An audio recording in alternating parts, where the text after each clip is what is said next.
if you open up Google and type in what does, or just what, I bet if you open up Google and just type in what, it'll say, what does 6'7" mean? And if you are Googling what does 6'7" mean, sit it out. Sit it out. I don't know what it means. Sitting it out. You know what the thing is? I do know what it means too. It means the younger generation once is creating an opportunity to make fun of you for looking fucking old, for Googling what two fucking numbers mean. They're kids, bro. So you thought I was feeling you? My nigga munch. Nigga for lunch. Bitch, I'm a Betty, I do what I want. Like, thought I was feeling you? I'm becoming self-aware and also self-conscious about the fact that, like, I do this. I don't have, like a radio. I guess I have, like, a fine voice and, like, cadence and tone for what I want to do. But when you're competing against, like, so much content that's so, like, engaging and high energy, and people are, I feel like I guess I'm, like, self-conscious that that's why my content doesn't do as well on, like, as clips, because, like, behind the curtain, I'm like, I'm going to do, because you got to do, as a content creator, I want to be an artist, but in 2025, that means I have to be a content creator, and so I'm like, I want to do a podcast. I've always wanted to, like, have something front-facing to post on socials, because you have to do that now, but I'm not a real I mean, this is true hoop yapping, but I'm not into just, like, going in on a topic on my phone and yapping. I think it's the phone of it all. I don't know, that is where, because I'm very on the edge of millennial and Gen Z in terms of, like, how I was jumped into the world. Like, this is, like, where I veer more millennial, and that, like, taking a front-facing camera video is, like, on my phone is, like, the most embarrassing thing I could possibly do. And this is just, like, a more higher produced version of that, which is kind of sadder, because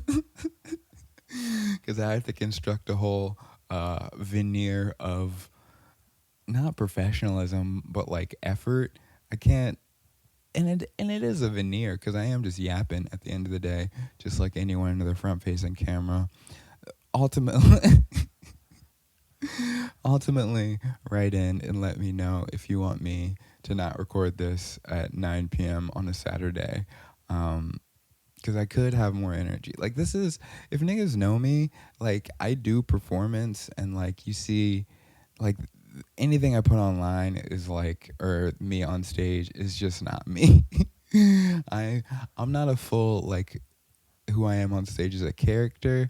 I don't know if I go there, but it is me talking in a way in which I would never truly, like, speak to somebody one-on-one. I think a lot of comedians go for that, and I simply couldn't go for that, because that's not a very engaging way to speak to, like, a crowd of people. I don't like being loud. I'm a very soft-spoken person, and you know what? It is kind of to be cool. Like, I think it's just kind of naturally who I am, and then as I got older, I guess I took in the information and the vibe, or some understanding that talking quieter and being more to yourself is cool. And so, like, you know, that's a little mixed into it. So I'm like, yeah, I'm quiet, I'm cool. What I got going on? Why am I talking about this? Oh yeah, whatever. It's the Creme World Podcast.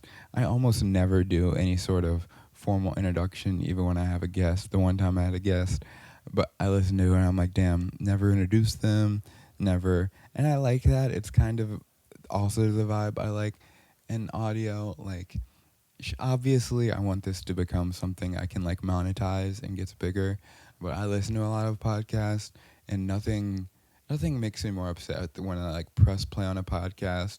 It starts with an ad, and then they do, like, an introduction to what they're going to be talking about, and then within, like, the 10 minutes, and I always look at my phone to see, within the 10 minutes of the episode beginning, we're already into the second ad break, and we haven't actually begun talking about anything.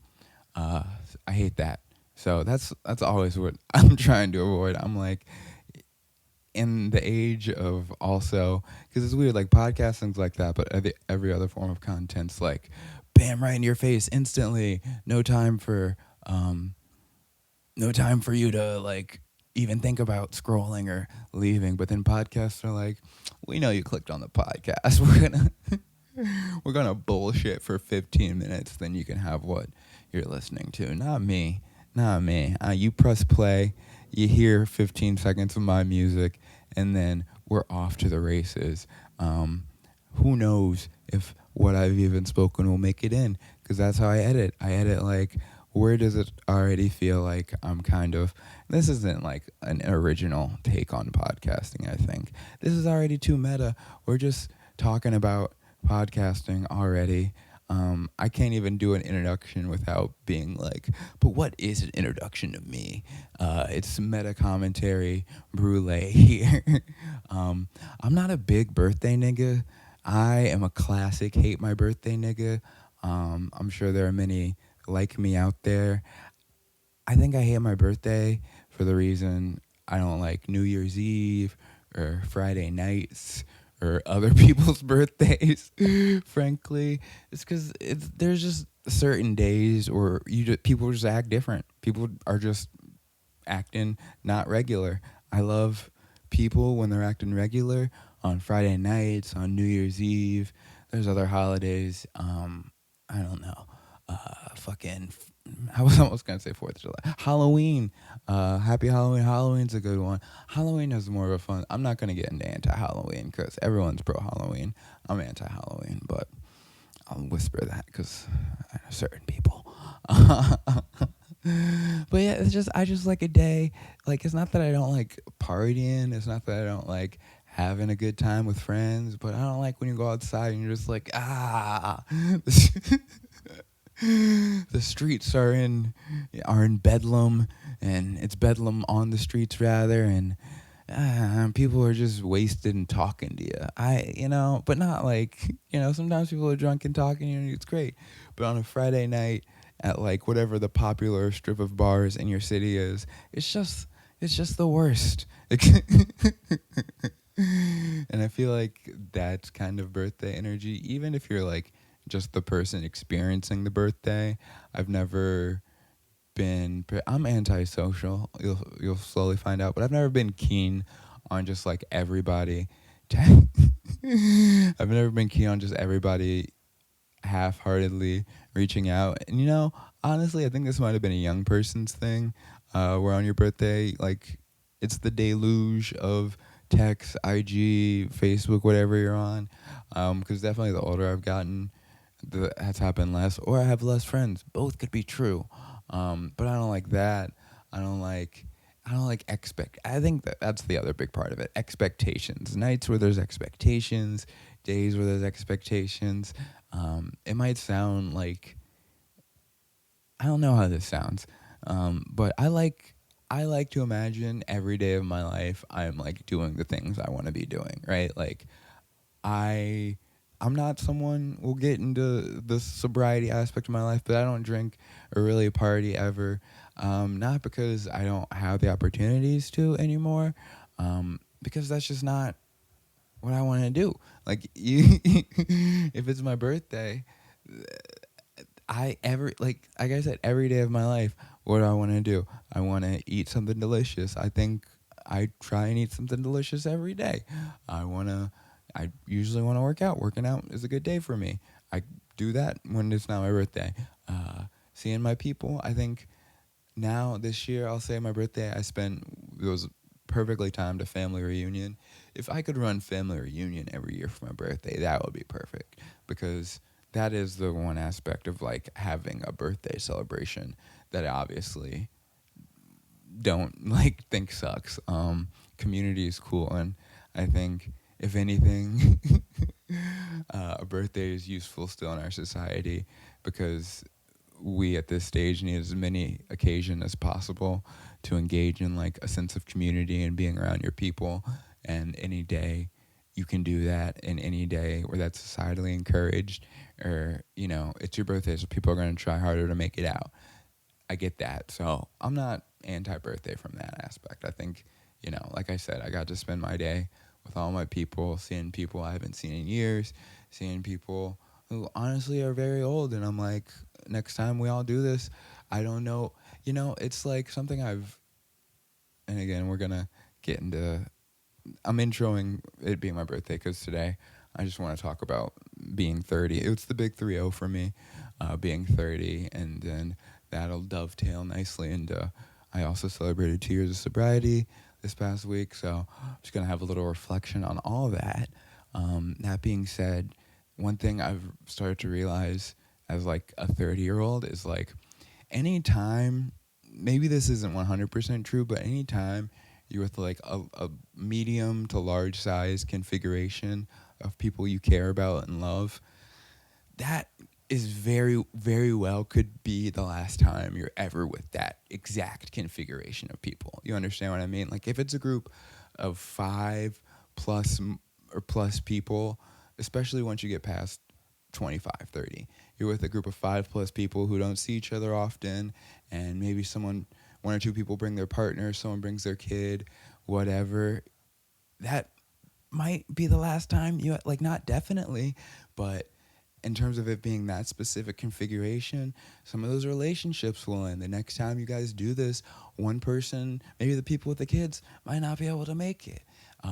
Someone else will come into the fold and you'll just forget to ask someone. You know what? There's just so many of those moments, and I think about just a moment I had at a job where, it was a job where I was working a brunch service at a restaurant in Portland, and after service, we'd all just like have a drink and talk. And there was one day, it was like just something about the vibe. It wasn't sad, but it was just real melancholy for no reason in particular. And I remember what song was playing because it's like a song I listen to a lot. It's sad now, but there was a song playing, and I just got the feeling that it was going to be the last time that all of us were together, and there was no reason it should be. We're all employees somewhere. This is something we all did like every week after work together. But it turned out being that it was the last time we were all together like that. Like the next week, someone else called out. 2 weeks after that, I called out, and like a month on from that, like I wasn't there anymore. So just like, I don't know, if you're younger or even if you're older and you haven't thought about that, move through life and like every social engagement you go to, or every time you and your people get together, and like cherish that and take a picture, because it's, I don't know, that's something I've become very cognizant of. Like I said, I'm 30 years old now. I guess I wanted to reflect on that because this is my space for doing so, and nobody can stop me, and I'm mining my personal experience for content. If it will do well in the algorithm, I'm going to burp. For the sake of me having a sense of organization about this, I'm going to break up my life story and reflections there hitherto into sections. The first section is going to be like 0 to, I'll say 0 to middle school. Next sections gonna be high school, high school and college, and the next section's just gonna be, college to now. So roughly 0 to 10, 10 to 20, 20 to 30, but it's a little easier to do when you break up the school like that. Interesting. So I was born in November 1st, 1995 at Grady Memorial Hospital in Atlanta, Georgia, to a loving mother and father.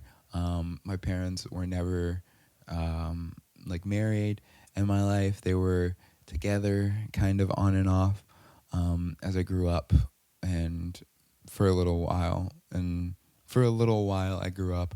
My dad eventually passed away from cancer when I was about 12, but we'll get to that. I think the early part of my life, a lot of my life is defined, my younger life is like not defined by, but one of the biggest parts of my life is my mom. Her name's Lucy Hall. She's a semi-public figure. I say that. One time, I'll tell you about her. All right, so my mom was born in New York. in the 60s, I think, 61. And our entire family, our lineage, there was a history of addiction, as we will get to. It was a history. We had a history of, like, really serious addiction. My mom's mom died of addiction, and two of her brothers died of overdose. And that was kind of the environment that our family was in. A lot of people in my family, myself included, have had various bouts with addiction. And, to my mom's telling, by the grace of God, when my sister was born, or my mom, when my mom got pregnant with my sister, she actually was was shoplifting and got arrested. And instead of sending her to jail, they sent her to treatment. She got herself clean, and her and my father moved to Georgia, and my mom started a treatment center for women and women with children who had struggled with addiction or who were actively battling addiction and who are homeless.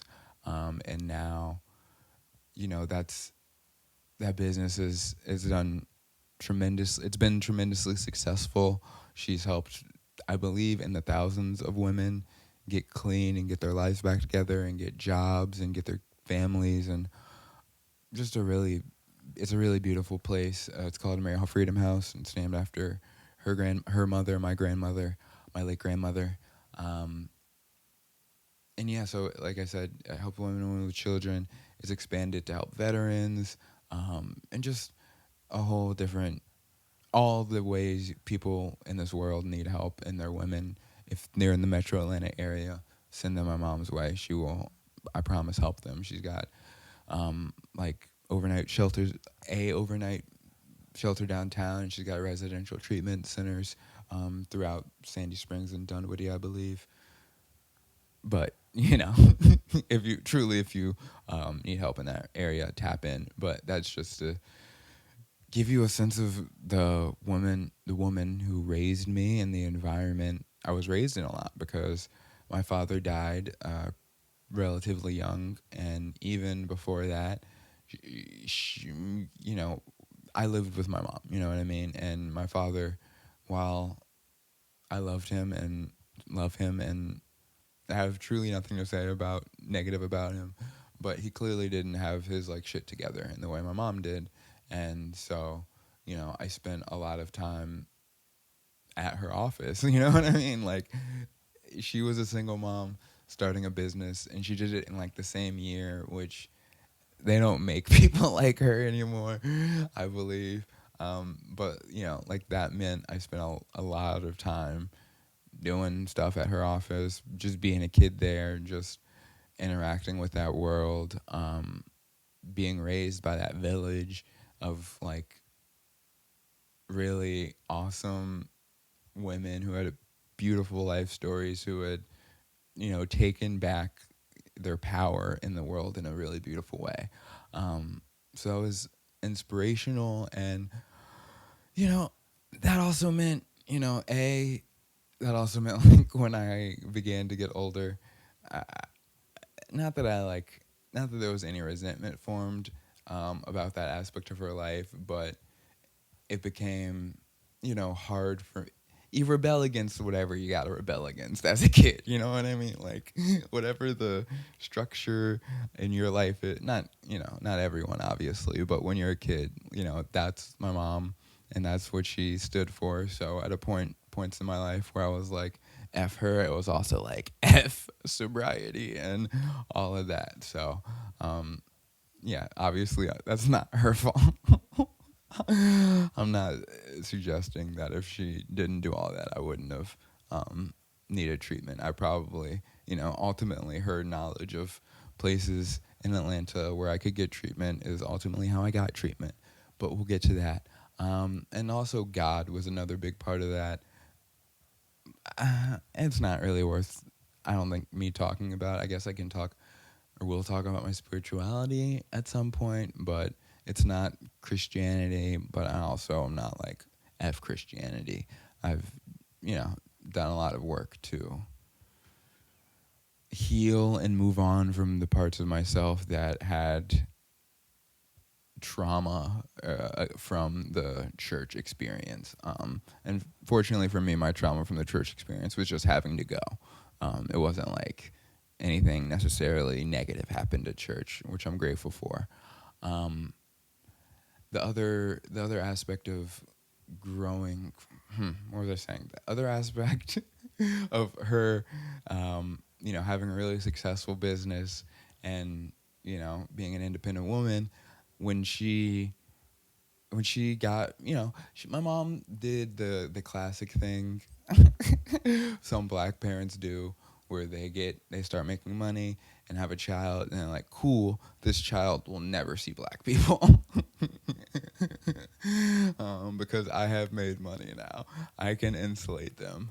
And obviously that wasn't her goal or intention, but ultimately it is what happened, meaning, the first school I went to, and ultimately I went to one school from kindergarten to 7th grade.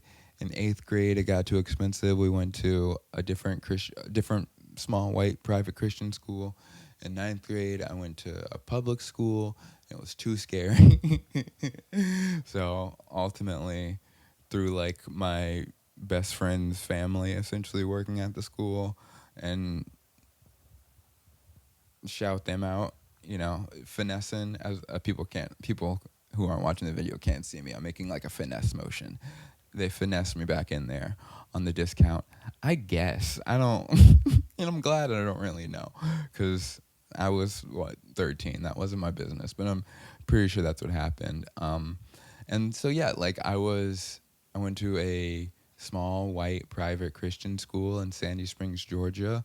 My graduating class was roughly 40 kids, and most of us had known each other most of our life, like at least since we were like 10 or younger, probably younger. And yeah, obviously that experience shaped me in a lot of ways.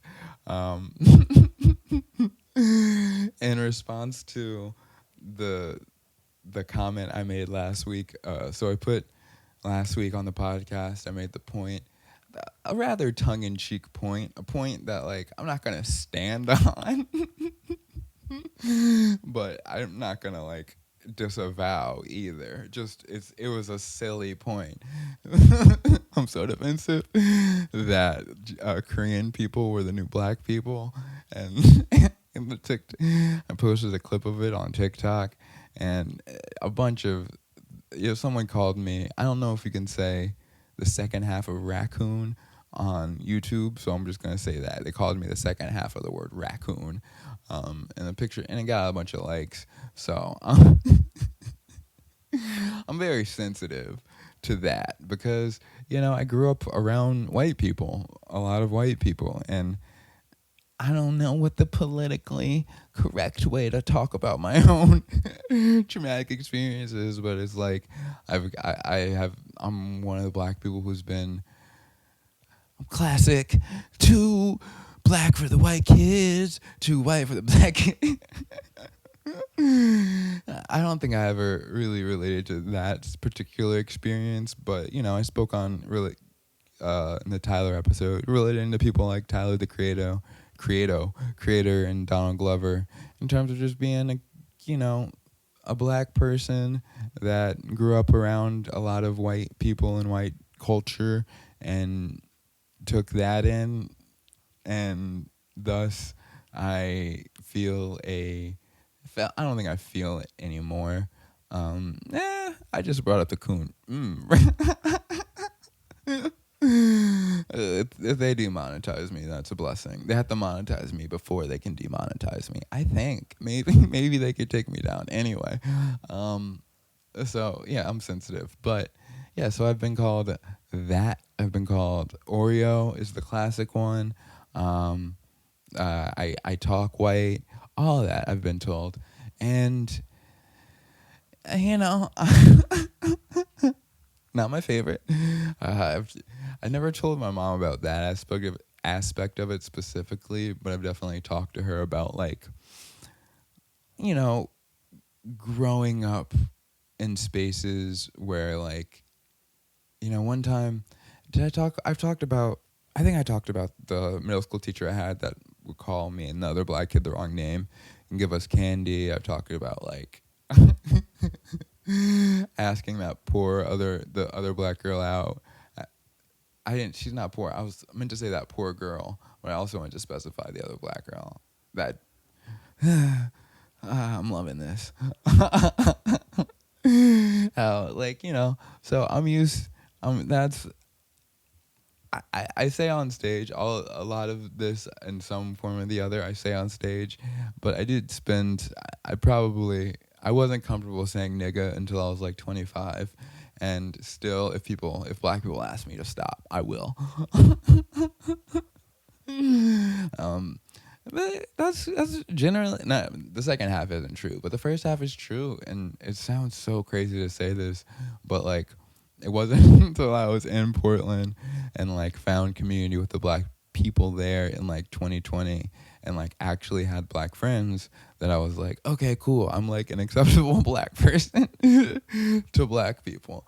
Because before that, like, it was such I didn't get consistent messaging about that. You know what I mean? I wrote a thing yesterday. I want to try on stage where it's like, I'm authentically black, but no one's ever called me a real nigga. You know, no one's ever been like, oh, Creme, that's a real ass nigga. Like, I've rarely have ever been affirmed of my blackness, whatever that means. So all this to just introduce you to my school. So I went to that school. I mean, nothing too like off color, out of pocket. Happened from 0 to, what are we gonna say, middle school.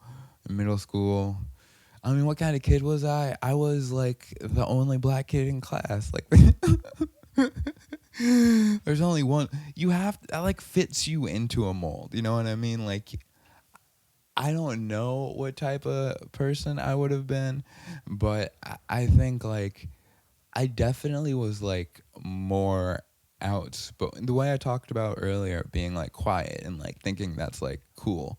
That's not cool part isn't relevant, but I think a part of that is like I was like a very loud, outspoken child. Like I was like on 10 early and like would like would like beef with my teachers because I don't think I had the consciousness or like awareness of it then. But I think teachers, you know, you've seen the study, I'm sure, if you're my listeners, about like how if anyone, I don't remember, what's the study about like teachers were always looking at black students more. There's a study that's basically like if a student's black, the teacher's gonna be on them more. I'll pull it up if I post this as a clip. But I think like having experienced that and feeling like so heavily policed as a child and like, yeah, I was on 10, but was I on 10 any more than any other like 7 or 8 year old? Probably not. It's just you're always watching me. So I think that really like, I don't know, that really like made me dispositionally and like in terms of how I present myself to the world in a lot of ways the person I am now. This is like I think a thing I've realized before but never like like put all the pieces together in my head about. So interesting little self-discovery going on for me right now. I'm happy I did this. This is therapy. And yeah, then by middle school, you know, I played sports growing up. I'm from the South, so like you have to play football or you have to be very strong-willed. Those are your choices if you're a boy. And you know, me, child, boy, I was not strong-willed. I also wasn't not built for football from the jump. I probably played from like 4th grade to like, I think I played to like 8th grade and on and off. Did I play in high school? I was a captain of the football team in high school. Yeah. From like middle school to senior year, I like pretty much played and then quit football like 2 or 3 times, which that's so me. But at no point was I not afraid of football. Like, that's why I was never good, because it was like, even as athletic as I got, or like locked in as I got, fundamentally, I was out there afraid of getting hit. And I used to really feel like a bitch for that, man. I used to really feel like a bitch, because I was like, man, my head hurts.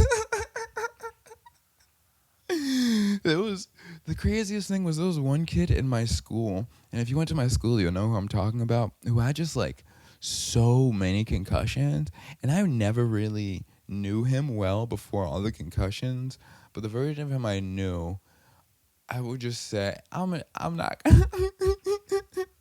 People are gonna know who I'm talking about. He was just like a laid back dude. We'll say that. He's a laid back. He just wasn't like a hyper, you know what I mean?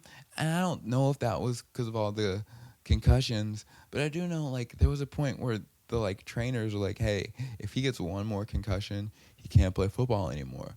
But it's like, he already shouldn't. Like, you know, if you're at the point where one more is gonna do something, you've already gone way too far. But like, that's the culture in the South, probably still, about football.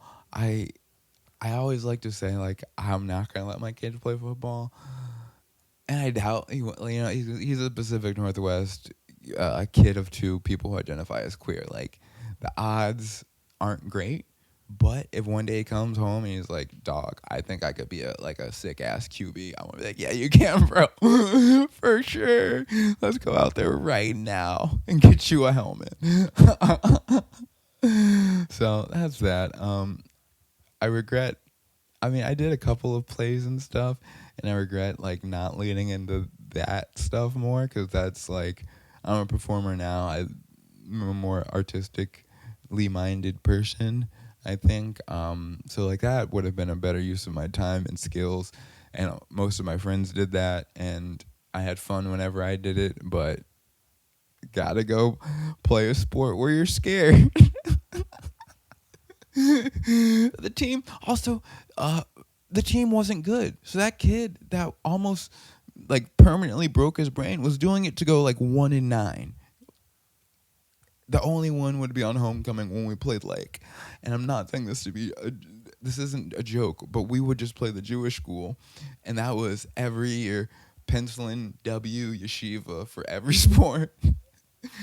But like, that's what this kid was like risking his brain for, and but his parents let us drink in their basement, so I'm sure there was no correlation between those two things. Shout out to those fans. That was the first person's house I got drunk at. We will get to that. Yeah, so high school and college, boy, I didn't know who I was at any point during this time. I think what defines me, high school and college, was wearing as many different costumes as I could possibly wear, to try and fit in. Like, beginning in high school, 9th grade, I went to a new school.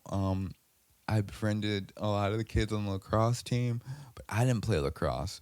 But I wanted to hang out with the lacrosse kids, so I would just wear like lacrosse gear and like the team merch that my friends had, even though I wasn't on the team. And looking back on it, everyone else on the team thought I was a loser. Most people thought I was a loser. Everyone besides just my friends, who I think were doing it knowing it was making me look like a loser, thought I was a loser. But I was like, nah, guys, I'm on the lacrosse. I'm kind of like a manager of the lacrosse team. I remember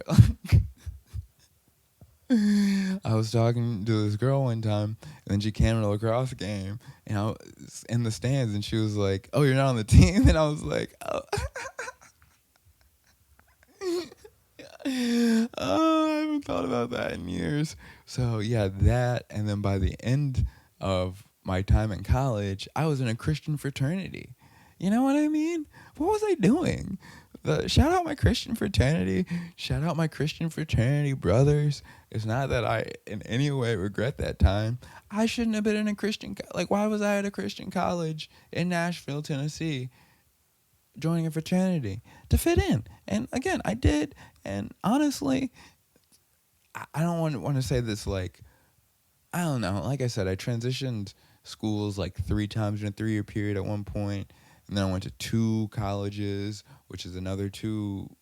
Like, so by the time you've like transferred schools like 4 or 5 times, you kind of know. You know you could be a new person everywhere, and you know how to, and you start to refine. You're like, okay, what didn't work last year? Because we're totally back to the drawing board, but I know no more lacrosse pennies. And that's good. That's good. That's you got to start somewhere. So yeah, I became an incredible social chameleon. Yeah, so I'd say more than anything, that chunk of my life. What is this? This is more of the 10 to 20. The 10 to 20 chunk of my life was learning how to fit in, over and over again, and then moving to Portland, essentially, where I had to. It was the final edit of who I was gonna be, essentially. But high school was cool. Like I said, I did sports. I got into wrestling. That was probably soccer was the most fun sport I did because our soccer team sucked, but it was all of my friends, so it was a lot of hijinks. But wrestling taught me how to like take care of my body, and it gave me toughness. And in like not a football like you gotta hit a guy away, but in like you gotta learn how to dig deep and push yourself way. And I think, yeah, more than a lot of things in school, I'm really grateful for wrestling, for basically teaching me how to like get in shape and stay in shape and exercise, and also just teaching me that like there was something inside myself if I dug deep and like fought. Because I definitely, coming from feeling like a bitch because I didn't want to get concussions daily. Wrestling like showed me I wasn't a bitch. And that's not the wokest way to say that. And you don't care. I went to college first at the University of Missouri. I'll be honest, like for me, college, after coming from a pretty sheltered, not like not like my mom didn't let me do anything, but like the end of high school, I was like smoking and drinking and going to parties. But coming from, like I said, her background and her conviction to the church, like, and going to a private school, it was definitely, all that combined makes for an 18-year-old who wants to move across the country and get absolutely wasted, as wasted as they possibly can. So I don't know. I don't even think I still have these videos now. But there were these videos when I was in high school / college where people would just go to college parties and like be like, we're in. I can't remember what it was called, but they're like a popular series of videos, and it'd be like, we're at Penn State this weekend for whatever party, and it would just be like the coolest supercut of partying. And that's what started getting me into the idea of going to college. Like I went to like a school where it was an expectation that you were going to go to college. I definitely think, I don't know, I don't regret going to college. I have student loans that I would like to not have, but I do think I learned and grew a lot in those years in a lot of ways that are invaluable to me now. And also, I never truly, I don't know. I think I got talked into thinking I liked everything I liked academically at that time.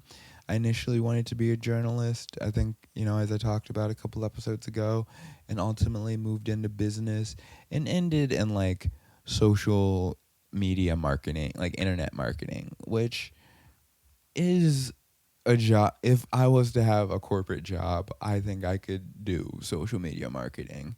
I do that for myself. I do that. But I also don't think, spiritually I ever was like, yeah, I'm going to be a corporate marketing executive. I just, like, I'm a stand-up comedian and line cook now, and that's kind of my vibe. Like, I'm not mad at that. And you don't have to go to college for that. You should not. If that's what you think your vibe's gonna be, don't go to college, because neither of those things require education, and you kind of look like an herb the more educated you are in those fields. Like, you ever met there's sometimes you meet an open mic, and this is not to disparage those people at all, but you meet an open mic comedian who's got like their master's degree, and you're just like, what are you doing, loser? Go enjoy your job. Like, you meet like a doc, like one of my homies is a doctor. I was like, oh, man, this is for the underbelly. This is for us. I kid, of course. But yeah, I never saw that world for myself. But ultimately, I went to the University of Missouri my freshman year of college, and there's a boatload of hijinks from that era that I would talk about if I was doing like a 7-hour podcast. If I was just doing lore. But no, I pledged a fraternity, and then halfway through the semester, I got arrested for pulling a fire. I will give you this, T. So I got arrested for pulling a fire alarm, and they kicked me out of the dorms, and I got kicked out of my frat and all this stuff. And ultimately, it sent me into the darkest depression of my life. But the reason I pulled the fire alarm, insane story that culminated in me being outside of a girl's room I liked, and knocking on her door and saying, hey, can we talk? And her being like, I don't want to talk to you right now. I'm not coming out. And then me turning around and pulling the fire alarm in the hallway so she would come out. We didn't talk. As soon as I pulled the fire alarm, there's certain moments of your life where you're wasted, and then like something happens and you're like, damn, I'm sober. And then you run, and eventually are caught. So I think that also really made my experience, that I wouldn't say soiled my experience, but that definitely altered my experience in a negative way.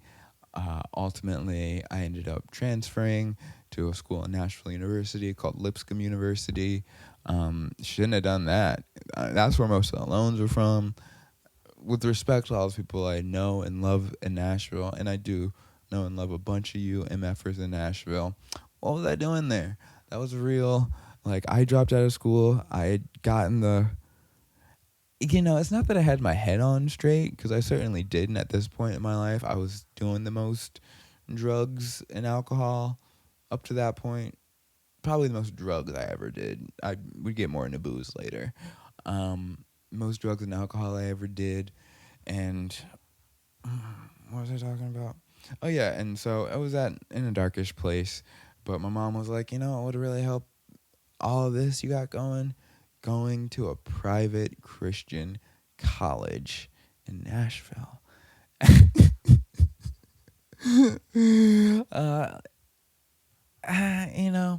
Mom's gonna try and do what they think is best for you. She did not learn her lesson from my childhood by the time I was 21 or 20, 19, either way. So I did that for 2 years, and I didn't really have an overwhelmingly negative experience. I was just honestly, my lasting experience from that was like getting hurt. Because I would fall for like these really Christian girls, and then we'd vibe for a week, and then they'd like get to know me and be like, oh, you don't care for Christ. And I'd be like, no, I wasn't being ironic the first couple times we're hanging out. Like, I'm not down for Christ. And then getting cut off and being like, damn, like, we were having a tremendous time until you asked about Christ. And so I'm still in my feelings about some Christian college girls that I'm sure have lives and families thousands of way. Yeah, after that, I think, I don't know if this is a cliche or if this is like an original experience, but when Trump got elected, and then I was in Nashville at like a private Christian college, and just the vibes around that, I was like, it's time for me to reevaluate myself at minimum. If this is where I am and this is the vibe, and I wasn't even like a politically aware or active person at that time, but it was just like, yo, like this seems off. Y'all don't. This is I think we might all be different. So, taken away from that chunk of my life, that ultimately, after I left my second college, being, I wouldn't say destitute, but by the second time around, I dropped out of college. Like, first time, me and my friends having a lot of fun, doing a lot of drugs, because we were all going back to school, and like everything was great. But then me and like my best friend and like me and two of my like best friends were all like disillusioned from school, and so it was like, cool. Well, now we're gonna do the drugs and alcohol, but for sad, and know what do with life. I was seriously considered joining the troops at one point, y'all, and no slander to the troops, but like a Christian college in Nashville. Not the place me personally needed to be. But that's just a picture of where I was at in life, you know. I'd been to a bunch of schools at this point. I didn't have any.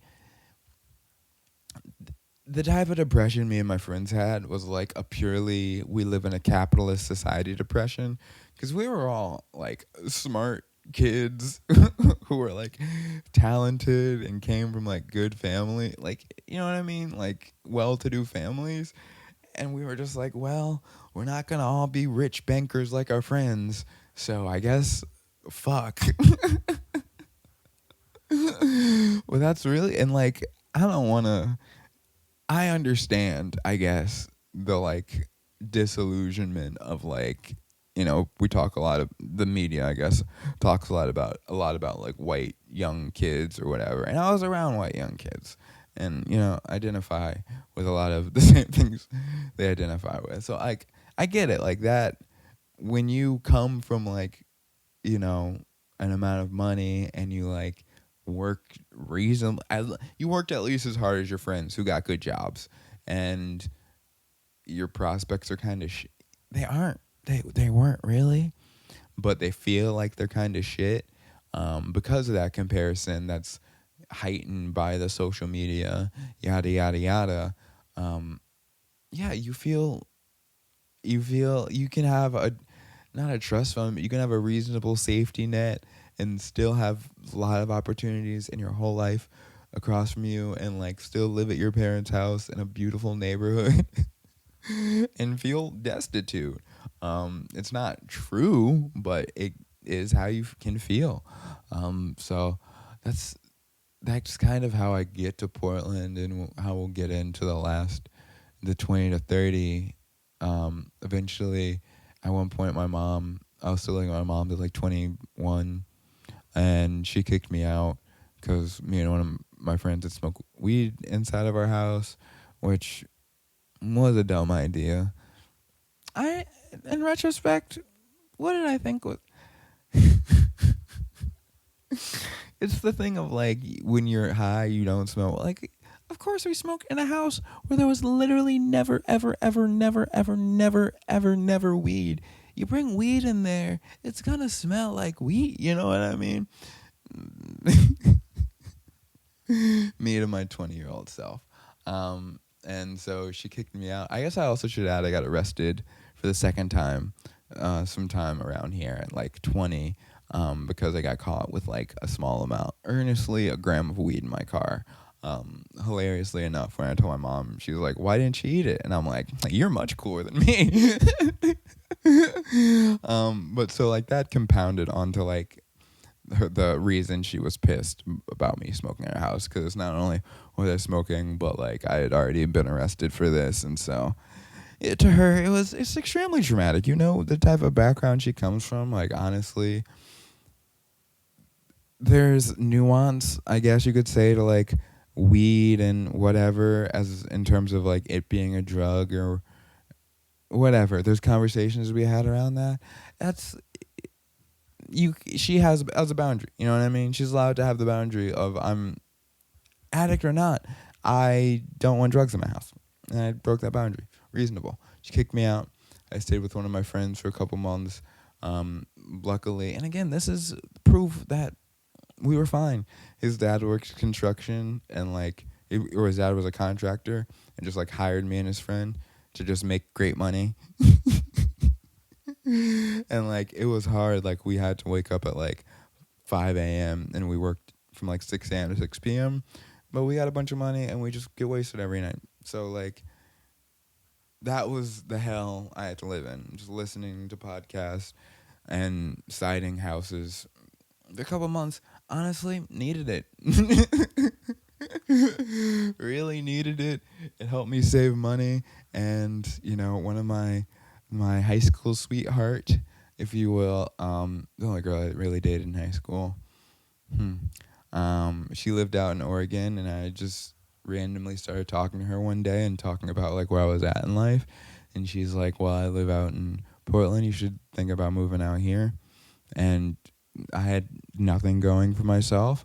So I went on Craigslist that day and found the first job and apartment or room I had and moved out there a month later. It was ultimately the first, I guess I'll get to my first couple years in Portland.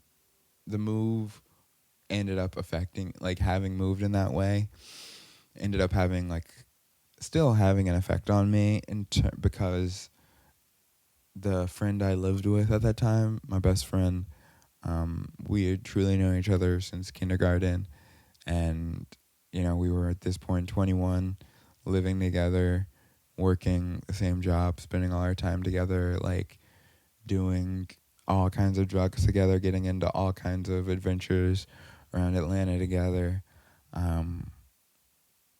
And we were both in a really dark place when, that was happening, when we were working together and I lived with him. And then I moved out to Portland. And within about a year, it was, I think, maybe, because it was at my second house, so it was more than a year into me living in Portland. He called me and asked me, just hypothetically, what I would think if he tried to do heroin, and I took pause for a second, and then it's bro, what the fuck? I did what I think most friends would do in that scenario, which was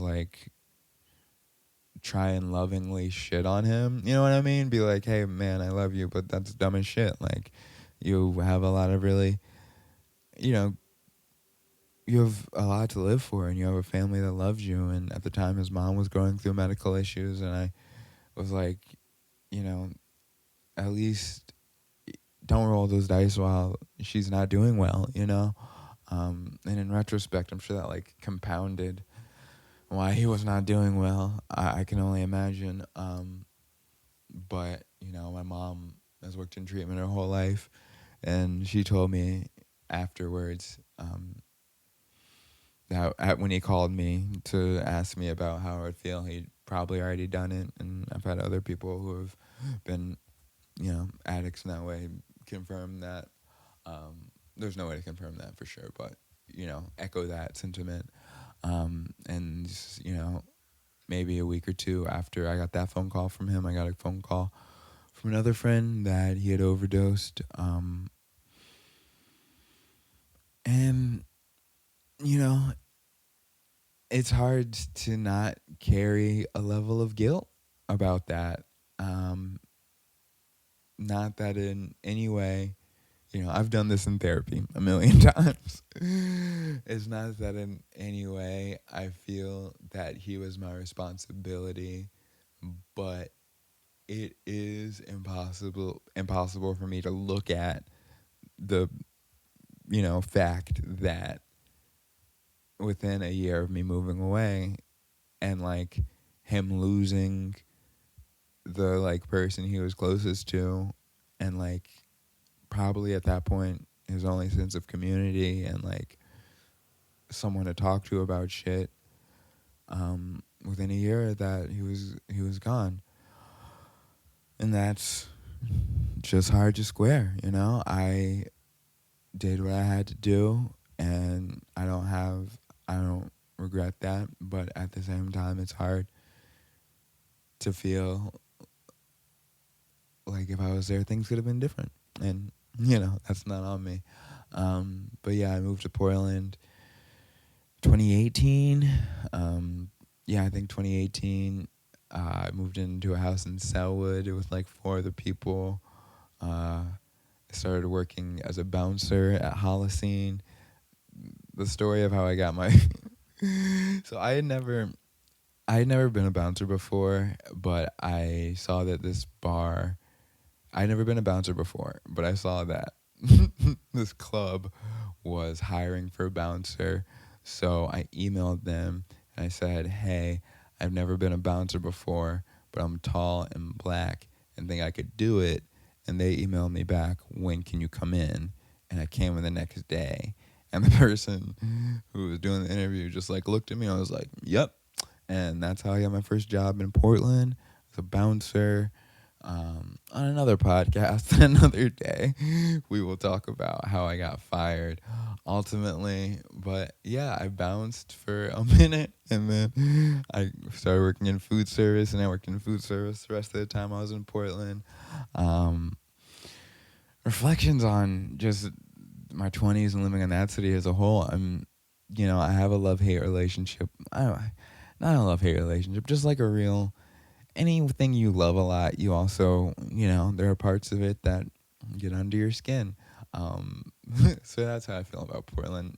I think it is, I was thinking today, it is, at least in terms of like doing stand-up, a perfect city to like start doing stand-up. I didn't move there with the idea that I would do stand-up. I actually moved there and I was like, I'm going to be a musician, and I still make music, but it's not selling. So we do this comedy thing, which selling a little more like art, what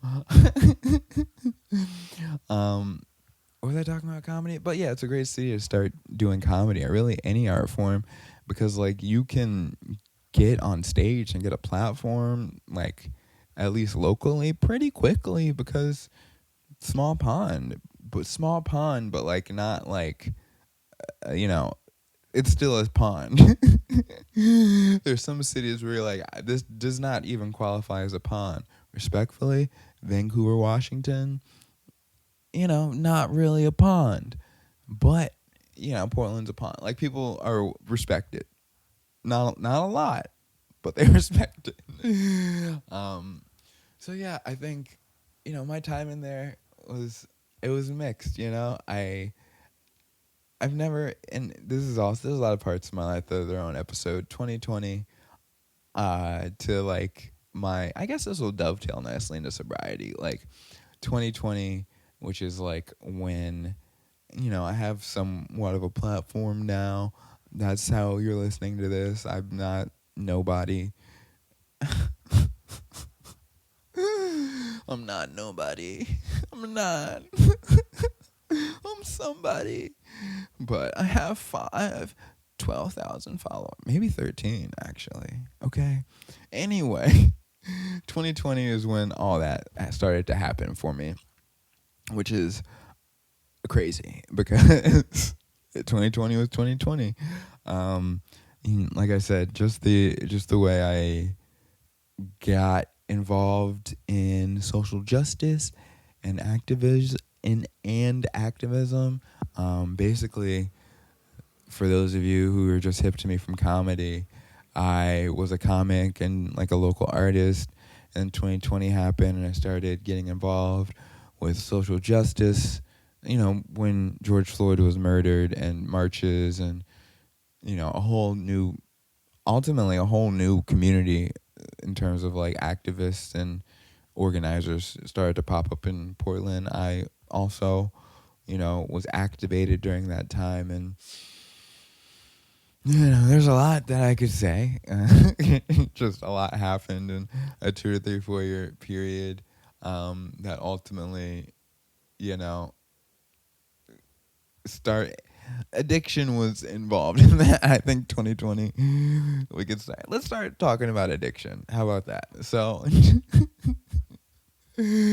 so as I said before, I started to drink in high school around, I think probably 17 or 18, senior year was when I first had alcohol and weed. And I'd say, recently I had a friend who I drank with a lot. One of my best friends growing up, who we partied a bunch together, who was I was post rehab. He was talking to me, and he's like, "Do you think you always had a problem?" And that's an interesting question because I think I always had a problem in terms of I people go both ways on whether you have an addict mind or an addictive personality is a thing. But to put it simply, I don't keep any snack in my house because if I have a single one of them, I'm going to have all of them. And that's just always been the case for me with most things. I smoke too much weed, and that's just a thing I allow myself to do, but I know it's a problematic amount. Sobriety. But yeah, he was telling me, he's like, yeah, I don't know, man. It just never seemed like you ever had a problem with it. I'm like, wow, you're an enabler. But no, I don't. I think back to one of the first or second parties we had in high school, and I blacked out, and there was a video of me being blacked out, and I remember watching that in my friend's kitchen and having the first time, the feeling of damn, there's just a whole chunk of my evening last night that I was active and engaging with people that I do not remember. And the reason I think I had a problem the whole time, because that feeling, which is the first time I got too drunk, was the exact feeling I had the last time I got too drunk, when essentially there was this place I worked where I had a coworker who I didn't like that much, and a lot of people didn't like them that much. But one day I got super, super drunk, and really, it wasn't really fucking my life up, period. But the next day I came into work, and they looked at me like, man, thanks for that talk we had last night. And I was like, what? Just what? Just when someone when you mostly harbor negative, I think this was a good person. They just talked a lot, and I just don't jive well with people who I feel are in my business. And it's not the people are in my business, but some people are so friendly that they're in your business. So it was that. I don't think this was a bad person at all. If I saw them, I would be overwhelmingly kind to them. And it would be earnest. But there wasn't, especially at that point before I've done it's just being in addiction, and this was about the worst version of myself that ever was. So I just knew the feelings and thoughts I had about them inside of me weren't generally positive.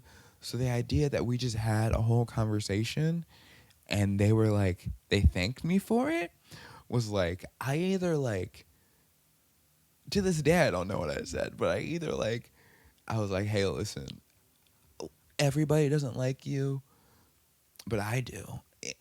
Yeah, what could it have been? Was it just was it a lie? Because best case scenario, I just lied to them. Worst case scenario, I told them the truth. And anything else in the middle is terrifying. But so when I say that's why I think it was always a problem for me, that's why. Because from 18 to 28, and I almost did a clean exact decade of drinking. I haven't gone in and like figured out the exact dates, but it's almost a perfect decade, which something about that just feels nice. That, just I had a good decade of being drunk. That's it. The rest of them were clean. I don't know. I don't think being drunk clean is better. Anyway, so that's when I say I always feel like I had a problem. But in 2020, first of all, when the lockdown started, when there was, I'm sure a lot of people relate to this. And I'm sure this is why a lot of people are getting clean right now too, because when lockdown happened, if you kind of had a drinking problem, you really had a drinking problem. Because there was nothing else to do. I started limiting myself. It's like I would only have a box of wine every other day. I think that was earnestly what I was doing, which is still a half a day, which is still enough. Franzia held a nigga down, though. I would never badmouth Franzia. Franzia, if you need anything, girl, I'm there.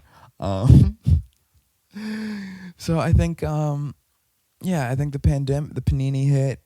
It started getting bad, and then social justice.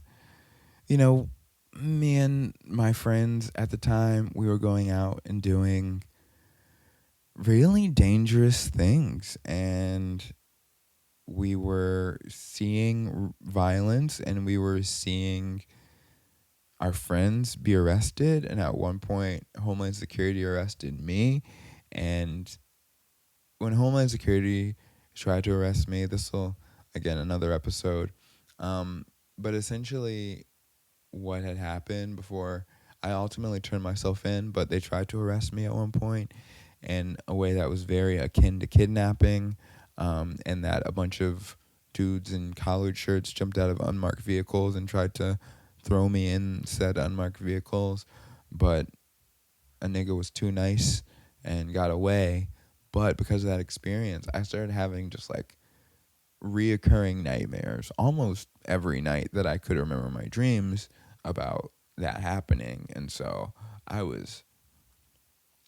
just a combination of pandemic, doing a lot of scary shit, having a lot of obvious trauma that was undealt with at the time, and also being around, the people I was with a lot during this time I love, and we were all enabling each other, and all for a couple of years and a couple groups of friends all being like, everyone has a drug or a vice of choice, and that's fine until you got like 6 niggas together, because then you start combining the vices, and not that the vices are good on their own, but once you got too many in a room, you're earnestly gonna die.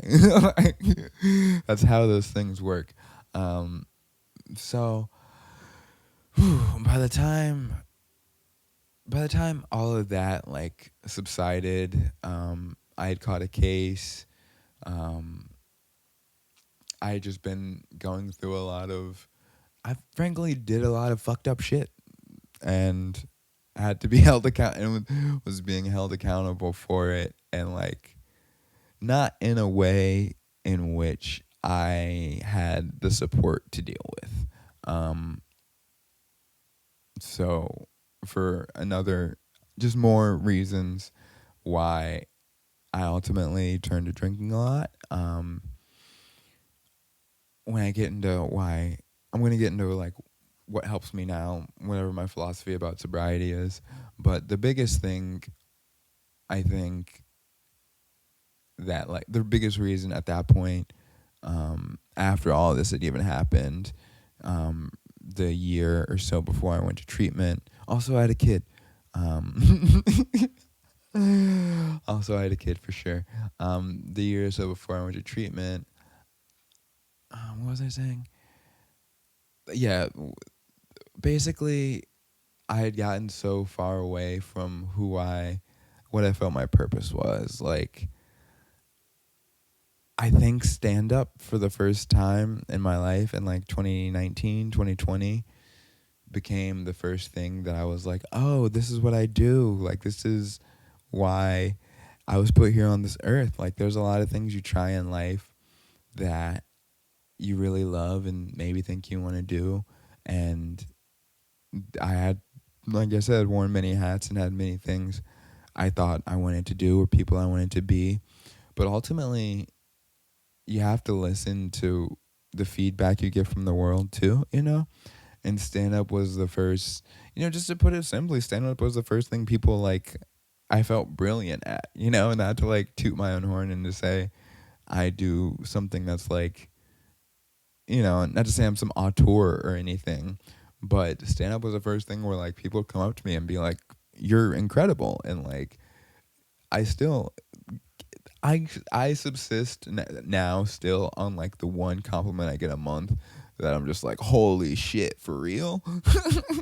And it's usually just like someone being like, You're the best," like, and again, this is not to toot my own horn. This is just like, someone being like, "You're the best person I've seen in this town," or like, that was the funniest joke," or like, just those little compliments where someone really, you can tell they mean that like the thing you just did really like was memorable and impactful for them. And stand up was the first thing that made me feel like that. And social justice and all these other things did make me feel those things too, ultimately, in a lot of ways. But A, I got away from that, and B, it still wasn't like, it wasn't like as, well, I don't know, because not only like social justice, I also got into community organizing and mutual aid, which are things I think are immensely important and were actually, some of the best experiences of my life and things I want to reintegrate into the life I have now, because those are also like serving people. I still work in food service. Like I also am extremely passionate about helping my community eat at bare minimum. You know what I mean? But I don't know, just having got away from stand up and this thing that I had derived so much of my personal value from, and that, I ultimately realized was like my North Star in life, meaning that the more I follow and invest in this thing, the more other things happen for me. Like stand up, the reason, not the biggest reason, but like ultimately now I want to get as successful as I can doing that and this, and then parlay that into doing everything else I want to do, because I feel like that's my best chance to be able to do whatever I want to do in this life. It's my most quote unquote marketable skill, but it's also the thing that I connect with people, that helps me connect with people the most effectively, I guess. So yeah, I think by the time all that was over, like the last year or so of my addiction, it looked like, getting more and more drunk 24/7. You know, if you work in food service, you can be an alcoholic and be extremely successful. You could be fine. Like I've said it before, I'll say it again. Not the job I have now, not my last job, but most of the kitchens I worked in were managed or owned or heavily under, there were like staffed by cokeheads. And you're rarely a cokehead without being an alcoholic too. Otherwise, you're just a cokehead. I have more respect if you're going to be a cokehead and alcoholic, because there's balance to that. But yeah, at one point I had a job and I was drinking on the job, and and my boss found out I was drinking on the job and just told me to not throw my stuff away inside the building. He was like, "Hey, you can, if you're gonna be drunk, but just don't throw your shit away in here." And I was like, "Got it." And at that point, I was working 2 jobs. Like I said, just had a baby. I was working 2 jobs on the weekend. Like I said, doing a brunch shift. I would do the brunch shift, get wasted with all of my coworkers for like an hour and a half at the Mad Creek on Burnside. Shout out the Mad Creek on Burnside. And then I would e-scooter to my other job. Don't drink an e-scooter, but boys at fun, to my other job, and man the flat top for like 6 hours. and just keep drinking the whole time. And then drink while I drink. Yeah, just drinking pretty much as soon as I woke up from as soon as I went to bed. Blacking out. Like, I have a child at that point, and I think, the last days of my addiction were like, there was a time my mom came to visit, and I had kind of just got super drunk and disappeared for like half a day on like her and my kid's mom and my job and all that, because I was just had a bender the day/night before and just kind of fucked off, and I was in a place I shouldn't have been. And like I said, my mom was there during that time, so like she saw I clearly had a problem, and we didn't know. I think at that point we tried to get me into like addiction counseling, and we were trying to find a treatment center. And I'll just say this, like, if it wasn't for my mom having the disposable income to find me a treatment center in Georgia and like fly me there immediately, I don't know what would have happened, because like the waiting, like I got on public health, it's great, but in Oregon I was like, I need some rehab, and like I got like on a 6-month wait list for a treatment center. It's like 6, I'll die. Like, dead ass, I'll die in 6 months. What the fuck do you mean 6 months? And obviously it's not those people's fault, but it's just like, yeah, there wasn't a lot of options for me. And so we were gonna not do fly me across the country rehab, and then I had another bender go missing on everybody, and it was like, it came to a head where it was like, I pretty much had the ultimatum of like, you have to get help or you can't see your child anymore, or at least you can't be in your child's life in the capacity that you're in it now, which is, I'm there every day, and that was enough. I don't think, people say like you can't get clean, you shouldn't get clean for somebody else, and that's true, but like often it is good to have someone or something to push you into it so you can get clean on your own, eventually.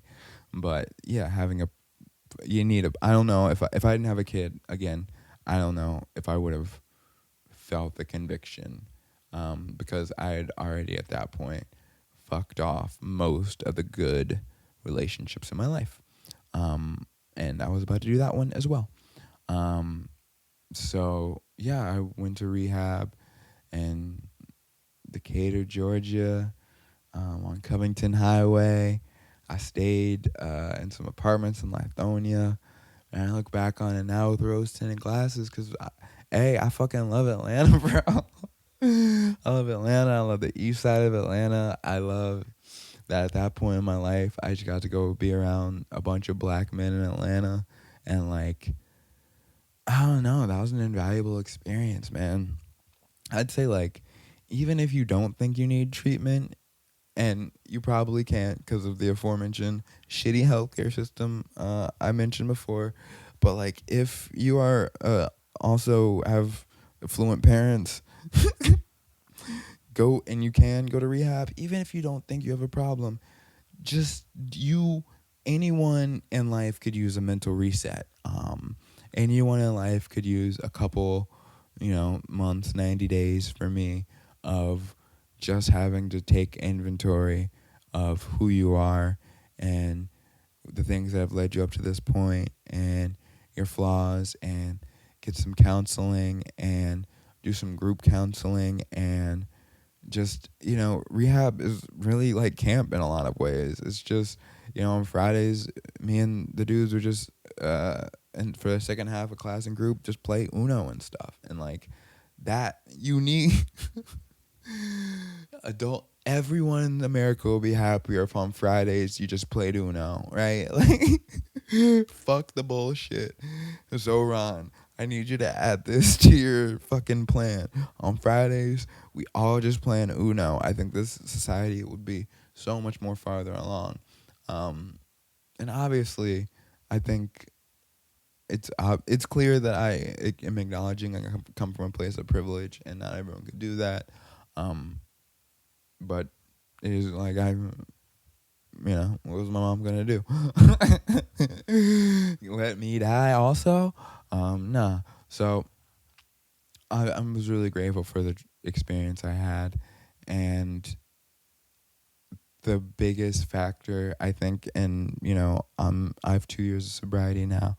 The biggest factor in me having 2 years of sobriety, like I talked about, was me having a sense of purpose again. I think I don't do a program necessarily.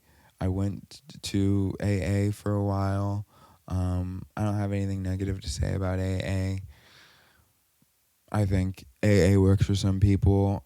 I think if you need community, and we all need community, I don't. I just need to work. It is what it is. But if you need community, and you are also dealing with like addiction, I think AA can be invaluable. I also think it can be cliquey, and it can be cult vibes, and it can be predatory, and yada yada yada. But if you, as a human being, have an ability to discern between like spaces and like vibes, then you'll find a place that I think will be very comforting for you. And I had to go to AA as part of treatment, and my mom has gone to AA her whole life, so I have nothing negative to say about AA. I just don't go. But because for me, my practice is like all about, I'm the type of nigga that I can't remember who said this, but the idea is basically some people are really bored as children, so they create a life as an adult in which they're never bored. And I've realized that's my happy place, where it's not workaholic. Like, this isn't work, but I have, from the time I wake up to the time I go to bed, I have something I want to be doing that requires at least some level of mental clarity, and that I want to be good at. And especially when the thing I want to be good at is like this and stand up, and which is like a lot of remembering stuff and public speaking, and being being, what's for when you could know what someone's saying, coherent. Drinking would obviously fuck me up. Yeah, and so that's just why I choose to not do it. I think like I have thoughts all the time, and I'm sure other people that drink may or may not feel this way, but I have thoughts all the time about spinning the block on alcohol. And you know what I do when I have those thoughts? I just say, yeah, maybe, because I know those thoughts just want me to like fester on them, and they want me to lose sleep over them. And they're like, I'll have a thought. I'll be like, yeah, one day when I'm 60, maybe I'll start drinking again. And I'll just be like, all right, maybe. It just, you know what I mean? Just because you're just thinking, shut up. I don't care, bro. I always know I'm not going to today. Like, I have shows I need to get ready for. I have this I need to put out. I have a child I need to be present in their life for. So it's not that I don't think drinking could be fun, and it's not that I don't think like, I'm in a better place in my life. I've gone through therapy, yada yada yada. I'm healthy, yada yada yada. Maybe I could manage it, but it's like, and risk everything. At this point, I've worked to build up like who I am to a point where I'm proud of who I am for the first time, maybe in my life. Like, I feel authentically like, no, I'm a dope person, and I don't like need other people to think so, because I just think so. And I'm going to jeopardize that for some 7-Eleven wine? And don't get me wrong, the 7-Eleven Barefoot held a nigga down. Dark Horse held a nigga down. Was the champagne they had there? Held a nigga down. But it didn't hold me down, it held me down. And so that's why I choose to not drink. Um, I think the alcohol part, that's like a coherent button on my life story. For the 30s, I'm not really, I'm just trying to be sexy, you know? Goal of 30s is remain sexy. Um, shit, there's a great saying, all I gotta do is stay black and die. Pretty much, nigga. I think I am accepting of the fact that I'm an older person. Like if you if you open up Google, right? If you open up Google and type in what does or just what, I bet if you open up Google and just type in what, it'll say what does 6'7" mean. And if you are Googling what does 6'7" mean, sit it out. Sit it out. I don't know what it means. Sitting it out. You know what the thing is? I do know what it means too. It means the younger generation once is creating an opportunity to make fun of you for looking fucking old, for Googling what two fucking numbers mean. They're kids, bro. It's about being a fucking kid. Don't Google it. And if you Google it, if you are above the age of, if you were out of high school, if you were in college by the time the pandemic hit, don't say 6'7", bro. Don't even think about it, bro. Okay? Get a job. Jazz music. Fucking pay your taxes, Bill. What does 6'7" mean? So that's how I'm feeling now. It's like I'm trying to get into my neo soul era. I think it's gonna be bandanas and dreadlocks, and maybe I'll get a septum piercing, and maybe I'll get a bunch of tattoos. Praying to God for some facial hair every night in the upper room. Lord, please. Because if I had a beard, it would be over for you niggas. Over. Are you serious? God is sparing you. This bare face is God sparing you. Thanks for listening. Bye. It's so mean. I don't know if that's cool. Yeah. Bitch. Yeah, it's creme fucking brulee. Yeah, you can like or you can hate. Yeah, it's creme fucking brulee. Yeah, you can like or you can wait. Yeah, it's creme fucking brulee. I'm with your bae, cause she look great. Yeah, it's creme fucking brulee. And my shit banks, and my shit wait. We not the same, stay on my lane. She give me brain, that's my grade. I don't do breaks, I don't do games. I don't do change, Benjamin Frank. I'm smoking dank, I don't feel pain. And that shit stank, I make it rain. All in the day, all in the face. She on brulee, all in the cake. I don't do texts, I don't do pics. I had a bitch, I had a lick. Curry, I swish, look at the wrist. Trying to have kids, trying to eat Chris. She wanna pick, come get your bitch. She wanna kiss, not on my lips. Cool as a fridge, I ain't got pitch. Baby, I'm rich, baby, we lit. Yeah, it's creme, fucking brulee. Yeah, you can like or you can hate. Yeah, it's creme, fucking brulee. Yeah, you can like or you can wait. Yeah, it's creme, fucking brulee. I'm with your bae, cause she look great. Yeah, it's creme, fucking brulee. And my shit pics, and my shit wait. Ayy, swerving on the highway. Roaches on the driveway. Ballin' like LeBron James. You niggas is Kyrie. White bitches like Miley. Like me cause I'm wifey. White shit on a glass tray. Blackness of a Spike Lee. Whiskey in my chai tea. Septum ring on her knees. Ash Eunice, taught me. I buy her some Hermes. Baby, it's your birthday. Won't you have some brulee? Come and sit on my face. Even if it's Tuesday. Yeah, it's creme fucking brulee. Yeah, you can like or you can hate. Yeah, it's creme fucking brulee. Yeah, you can like or you can wait. Yeah, it's creme fucking brulee. I'm with your bae, cause she look great. Yeah, it's creme fucking brulee. And my shit banks, and my shit wait. Yeah, it's creme fucking brulee.